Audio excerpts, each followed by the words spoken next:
So, hi, I'm Lipsa, and I'm the communications manager working as a comms manager at Elsevier. And previously, I have been working as visual science communicator as well after finishing my PhD. In this section, uh, I would be focusing on how to make your visual abstracts accessible as well as engaging. But as Mark mentioned, these are some of the design tips that can be used for any research publications and beyond. So make sure to note them, and you can use it for your grant proposals, research proposal, or anywhere that you want to use them. So we have learned how to build a concept, identify your audience, your goal, whether is it social media or is it a publication. What's the mode of communication? For us today, it was visual abstract, but Mark also covered a little bit of posters, which was nice to see because it helps in layout and composition. Learning them, um, we learned how to sketch it, lay out, and compose on the paper. And what do we need later on is to flesh it out properly with design. So, for any visual to look good, I think the first and foremost thing that everyone looks at is the color, because colors draws attention, it influences meaning, it makes the visual more accessible. I am aware that most of you would have learned color theory in your high school. Color theory is almost another webinar topic, but so I cannot dwell into it a lot. But I would recommend you to read color theory, and some of it you will find in our resource that we will upload. There are some reading materials about color theory and color psychology.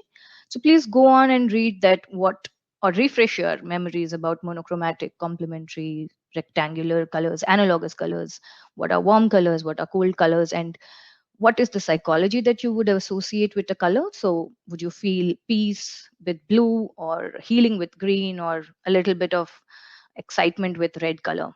So moving on to the tips, because since we cannot learn today the color theory and psychology in the next 15-20 minutes. So Mark explained that one, we need to find out a graphic which is constant throughout the visual. So you need to pick up whether it could be an icon, it could be a photograph or anything. But once you have picked up a visual element, how do you make sure that you add the right color? So the first thing to do is think of what the subject would look naturally or under the microscope. So for example, an RBC would look red, or a neutrophil would look a little purplish, and the Balpsy mice would look white. So you can pick these very colors for your visual elements.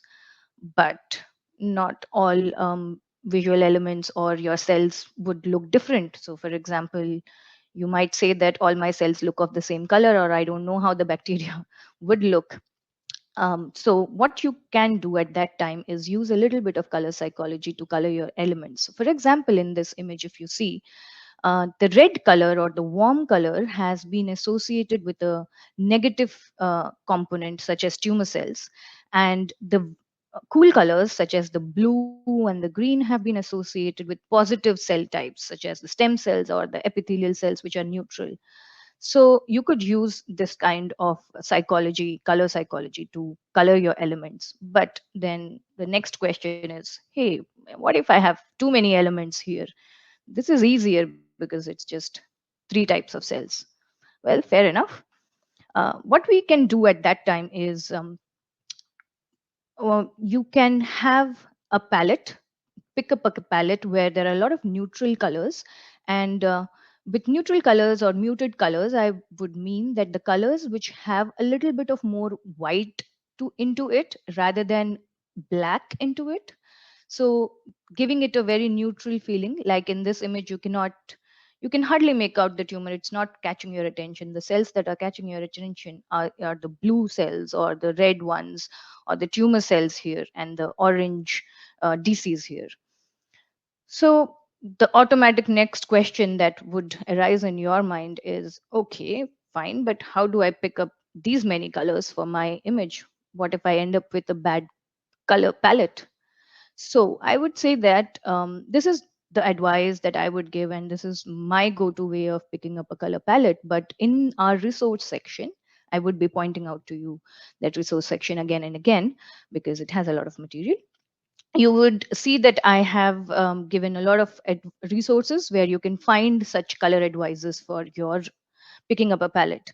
So ideally, what one can do is pick up a primary color based on the type of visual it is. So for example, if you are doing some environmental thing, you could pick up a green. If you're doing something inside the cells, you could pick up a pink palette or something like that. So you would pick up a primary color, and you would be very aware of this slider where the color can be more lighter or more blacker. So you could slide this and prepare a darker primary or a lighter primary. Once you have these three primary colors, if there are more components, which is likely to be, you can pick up a secondary color based on whether you want an analogous secondary color or a complementary secondary color, and have an accent color which is only used to highlight specific elements. So for example, you have a compound that you have prepared, so you could just highlight that. But the rule is that primary color should be 70%, or and the secondary and the accent color should occupy less space in your entire visual. So Adobe Color and Color Brewer are very good resources. Color Brewer also suggests you colors which are color brand friendly, making your image much more accessible, which I highly recommend. So fine, I mean, you have picked up your palette from here, but what you don't know is whether this color is going to look well when I put it with or against another color, because color interaction plays a very important role. You can see here that this teal behind the white background looks pretty good to me, but when you put it behind over a very highly red saturated color, it starts to hurt your eyes, whereas it looks soothing behind above a blue color. The same can be said about this purple color. So what's happening is that mix of colors are actually altering your perception. So when you are picking up an image, what matters is the contrast and the saturation. The right amount would lead to a better visibility.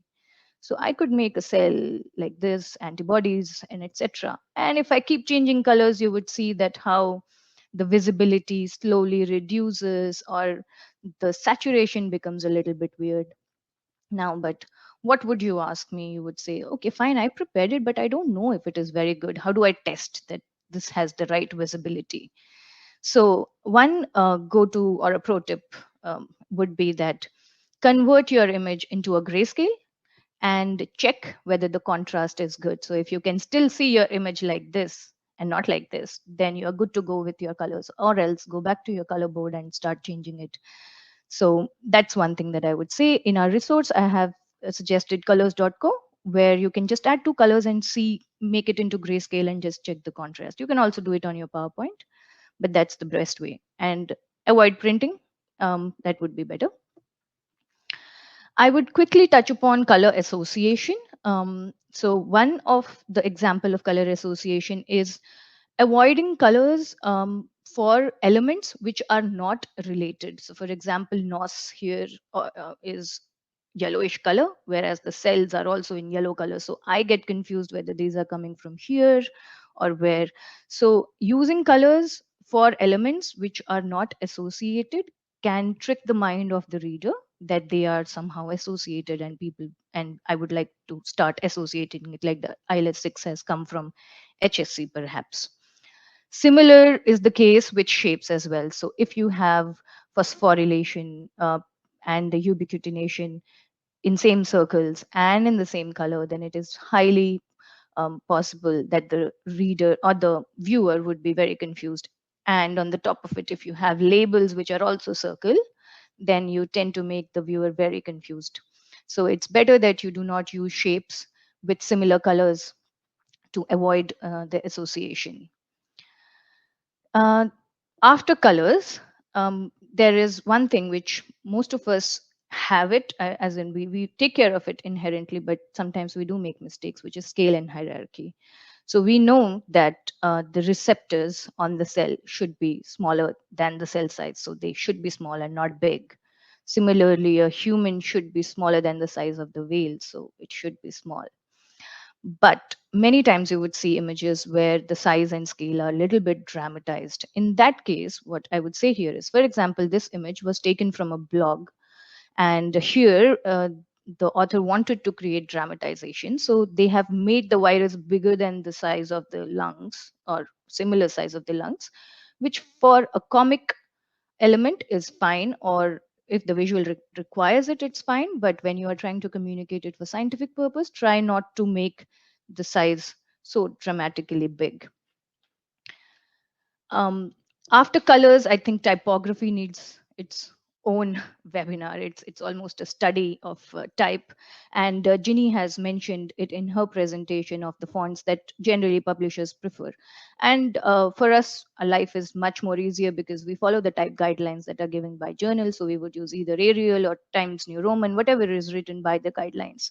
So we would follow the same. So our life is much easier. But if you have to prepare a graphic for a social media and you don't want to use one font and you're like, maybe let me play with the type. So what are the tips that I can give you within 5 minutes? So I would say that one thing you everyone should remember, that type conveys a lot of emotion. Despite, I mean, it's something that we as authors tend to miss, or as scientists we do tend to miss the importance of type, but they convey emotions. And in scientific communication, you do not want your communication to convey fear, or to convey disinterest, or to convey a not serious emotion. So you would not use Comic Sans font, or that kind of font. So you need to pick your font carefully. And if I have to give you a pro tip here, I would say that if you are going for a print version only, serif fonts, the fonts like Time News Roman, which has these little dashes at the end of your alphabet, go very well in printing because it makes your reading very smooth. And if you are going only for web, sans serif, the ones which do not have these dashes, are very perfect for web reading because they do not interfere with the uh, pixelations or anything like that. So those are much easier to read. Now for type, if I have to just suggest you how to use type for design, I would say that the best sources to learn from are other design sources, because scientific sources are not that great to learn from. So in this example, I've given a special example of the newspaper, where you can see that the font leads you to read the whole content. Your eye first moves to the heading on the moon, goes to the subheading, and then goes to the text. In between, you also read the name of the paper, which is Wisconsin State Journal. So what has been done is that the weight of the type has been increased to grab your attention. It's very bold, thick, and these are very small. So you know how to read your entire paper. So essentially, I would say that from now on, you could focus a little bit on newspapers and magazines and learn the grid structure, which Mark mentioned in his presentation of how to align text where the images should be, where the text can go. Newspapers and magazines have a very good layout, and they could be a great inspiration on layouting as well as using text. So, quick take home message from me would be: two best scientific font families are Arial and Lato. Lato, maybe a lot of people might not recommend in publications, but it is very good if you have to design on by yourself. And so you should use the same font family. By font family here, I mean the Lato, and add variation. Variation as in make it Lato black, heavy, regular, italics. You can play with the font size or caps, make it capitalized to emphasize rather than using a different font. If you really want to go with two fonts, you can use complementary fonts that go together, like Lato and Arial go very well together. At every time, at all costs, you have to maintain a legible font that Ginny also mentioned. So 12 to 18 is what she suggested, but sometimes for some readable content, we can also go up to 10, but depends on the resolution that you are doing. And if you're going that low, do not make the font thin. Use regular font so that it's easy to read. And of course, do not use more than two fonts. So here, definitely don't go for three different looking fonts. So if you would say, I would like to use a serif Times New Roman and a sans serif Arial together, my advice would be to use the Times New Roman as your heading and your Arial as your body text, so because serif shows a dependability emotions. One example that I would really like to discuss is something all of us make and we really overlook it all the time, is writing the text vertically. So it does give me a bit of migraine if I have to tilt my head to read what exactly it is written, or if you rotate your text vertically to make it fit with the arrow. The best practice would be to just write it horizontally. It's all good. I mean, it might take a better, more space, but remember, your goal of the visual abstract is to make people read or and feel comfortable while they are reading it, and not tilt their head again and again to make a point. So, in the same direction, I would say follow the tips that Mark also gave. Try not to use 3D effects, rotations, shadows, or bezels for any design purpose. The simple and the crisp design is much preferred. Mark has shown a little bit, talked about a little bit about aligning your content. And this is just an example from CellPress where you can see that when they have aligned the text, it looks much better. So having too many alignments in one image can really hurt your eyes. And what I would like to mention here is, while in Word documents, we are very used to justifying our text. For design of your visual purposes, it is okay if you do not justify your text and just keep it left aligned, center aligned, or right aligned according to your need of the graphic. So I would quickly share just two examples which I liked based upon the tips that I have given. If you see here, you would see that there is a color association between adipocytes. So they're still yellow. The color does not change. I can still associate that this is the adipocyte. They've used a very nice color psychology to show healthy and unhealthy instead of making the color of this blood vessel different. The arrows are black and gray so that they do not take away the whole message from the visual. The elements which do not need a lot of attention are in gray or muted colors, and you can see the text that the way they have written, which are in caps or in smaller size, to make that hierarchy much better and effective. Similarly, this is one sort of a graphical abstract which would be very good for social media. You can see that the text is there. It is showing the entire message of the paper. It is, the colors do not take away the whole message. They are merging with the whole graphical abstract. These are neutral. These are very grayish, bluish color, and with just a highlight of red color. So, if you would ask me, I think one of my favorite tip that I like to give and follow is that whenever you prepare a final version of your graphical abstract, final according to you, show it to your colleagues and family, especially the ones who do not understand your research, because they would point out the mistakes much better. The ones that you have, you might miss it unknowingly. So, feedback really improvises your work. At the end, I would again like to re-emphasize that there is a list of resource for you at the end, in the webinar, after the webinar gets over on the RA platform. This resource list will help you not to just Google search and copy paste your um, graphical elements, because you need to make sure that your graphic content has a free license or a Creative um, common usage.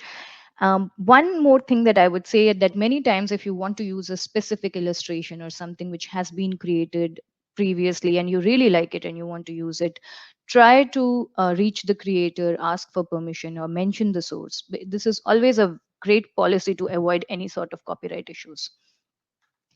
So, in summary, I would say that there are major four key steps. Of course, follow the journal guidelines. Identify your main outcome story of your research. You have to sketch and lay out on the paper as many times as you want. Identify what works for you, what does not, and keep the design crisp and simple with appealing colors and type. Um, so that's it from me. Thank you very much. If you have any questions or feedback, please do get in touch with me.